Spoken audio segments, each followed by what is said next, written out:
Почитувани, денес Бранко Црвенковски е во фингирана посета на Охрид и Пештани, промовирајќи при тоа лажен морал и наводна загриженост. Бранко Црвенковски во Пештани се задржа 5 минути, снимаше изјава пред медиумите и исчезна. Бранко Црвенковски со ништо не може да објасни зошто во вакви услови неговиот градоначалник Александар Петрески ги остави граѓаните на Охрид и замина за Австралија.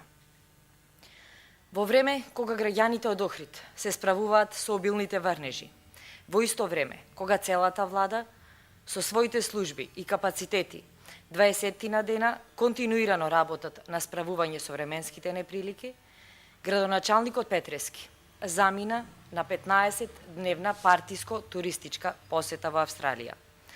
За градоначалникот на СДСМ Александар Петрески поважна беше партиската посета на Австралија од проблемите со кои се соочуваат граѓаните на општина Охрид. Тоа е неодговорно и неморално. Ваквото однесување е доказ дека со неаргументираните напади и паничните изјави Александар Петрески сакаше политички да профитира. СДСМ не се грижи за граѓаните на Охрид. СДСМ сака да профитира од маката на граѓаните. Градоначалникот на СДСМ Александар Петрески ја остави општината и граѓаните на Охрид и замина во посета на Австралија да посетува фудбалски надпревари и кафе-барови, а со себе ги понесе и своите бизнис партнери. Градоначалникот на СДСМ Александар Петрески ќе мора да одговори колку пари од џебот на граѓаните на општина Охрид ќе потроши за оваа партиско-туристичка посета на Австралија.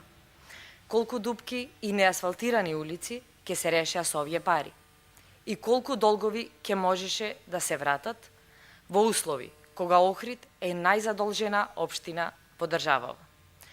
Почитувани, ваквата неодговорност на Александар Петрески е само уште една потврда за лажниот морал и манипулациите на кадрите од Социјалдемократскиот сојуз. Ви благодарам.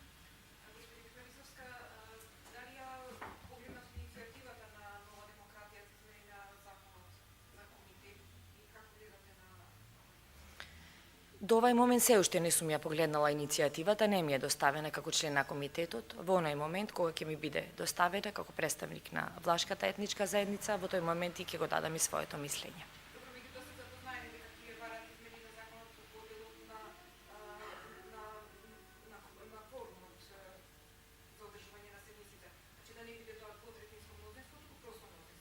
Па мислам дека во овај момент, јас ви кажав, само од медиумите го слушнав мислењето, меѓутоа сметам дека треба да се види поточно, поконкретно, затоа што би требало да станува збор за измена на закон, а за закон и секоја, знаете дека и секој збор, и секоја одредба, и секоја запирка и точка е важна, така да сметам дека треба да се погледне првин, па потоа да го дадам и своето мислење околу тоа. Комитетот, јас можам да кажам од мој аспект дека функционираше, присуството мое беше евидентно на сите седници на комитетот, имаше некои проблеми, меѓутоа јас сметам дека нема да биде проблем мнозинството за во иднина да продолжи со работа овој комитет за односи меѓу заедниците, кој што ги тангира прашањата за сите етнички заедници. Ви благодарам.